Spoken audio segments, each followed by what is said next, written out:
Bonjour et bienvenue sur Mathématiques Academy. Aujourd'hui, un petit exercice niveau première. Comment déterminer la valeur d'un sinus quand on connaît la valeur du cosinus? Ici, on est sur des valeurs de sinus et cosinus sur le cercle trigonométrique. Première chose, regardez si on cherche une valeur positive ou négative. Et l'indice qui va nous permettre de le déterminer, c'est de savoir sur quelle portion de cercle est notre valeur de x. Ici, on nous dit que x appartient à l'intervalle 0π/2. Donc, on va regarder où se situe cet intervalle sur le cercle trigonométrique. À main levée, on peut faire un cercle trigo, qui est un cercle orienté. Je rappelle que l'on va de la valeur 0 jusqu'à la valeur 2π. Quand on est entre 0 et π/2. Entre 0 et 2π. π/2 est ici et π est ici. Donc x est entre 0 et π/2. X est donc quelque part sur cet arc de cercle. On cherche à déterminer la valeur de sinus. La valeur de sinus, c'est la valeur de l'ordonnée. Donc, si je prends une valeur ici pour x, peu importe où, la valeur de mon sinus est quelque part par ici, et la valeur du cosinus est ici. Cosinus x et sinus x. Donc quand x est entre 0 et π/2, mon sinus est positif, puisqu'on a le 0 qui est ici. Ici on est positif, ici négatif. Vous verrez pour la suite, ce sera très important. Donc première chose à faire, quand on a ce type d'exercice, déterminer si la valeur que l'on cherche est positive ou négative. Donc ici, x appartient à l'intervalle 0 π/2. Donc, sinus x est positif. Deuxième étape, on va chercher à quelle valeur est égal ce sinus.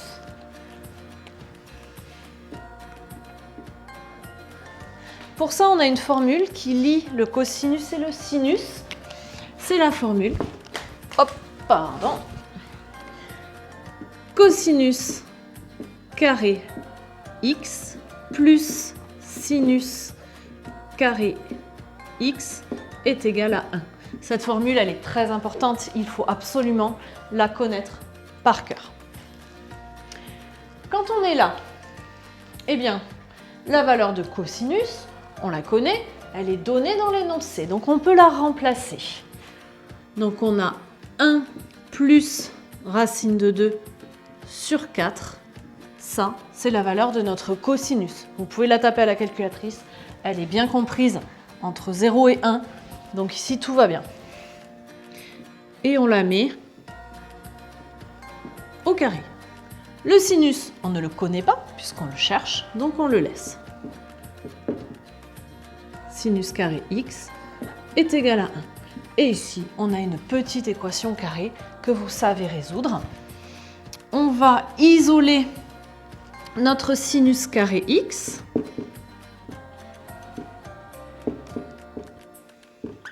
en enlevant cette partie, c'est-à-dire en enlevant 1 plus racine de 2 sur 4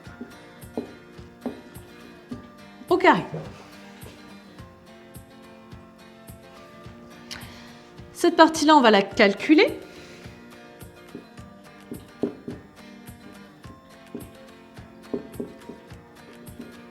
Alors, je vous rappelle que quand on a un carré sur une fraction, c'est le carré du numérateur ainsi que le carré du dénominateur. Donc, on a 1 plus racine de 2 au carré sur 4 au carré.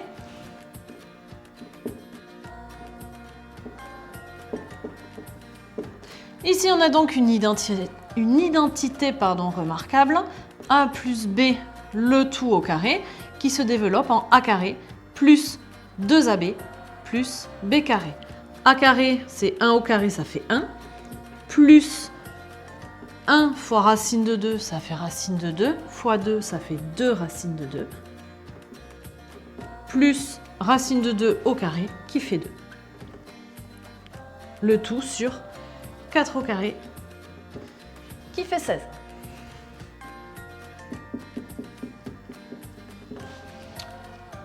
Je vais continuer sur la droite du tableau. Donc je reprends mon sinus carré. X est égal à 1 moins 1 plus 2, 3. Donc on a 3 plus 2 racines de 2 sur 16.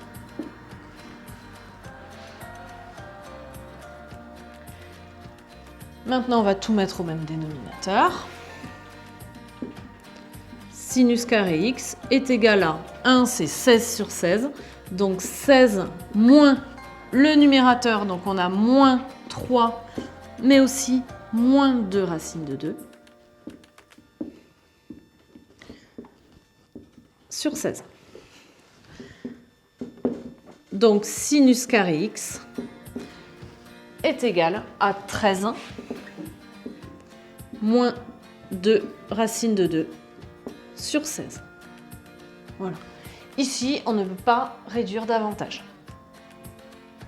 Par contre, on ne cherche pas sinus carré. Nous, on cherche sinus. Et vous savez que quand on résout une équation carrée, on a deux solutions.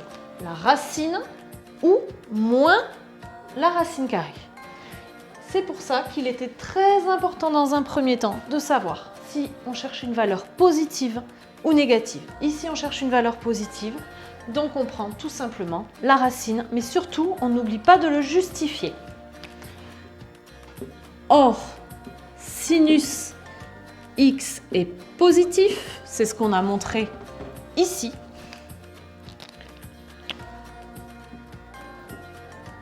Donc, sinus x égale racine de 13 moins 2 racine de 2 sur 16.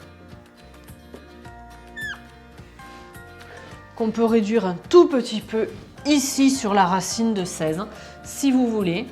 Hop, je vais regagner un tout petit peu de place là, je suis allée un peu loin.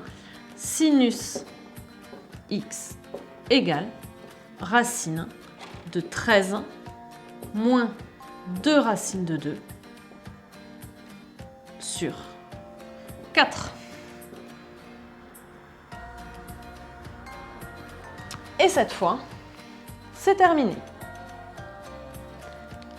À bientôt pour un autre exercice sur Mathématiques Académie.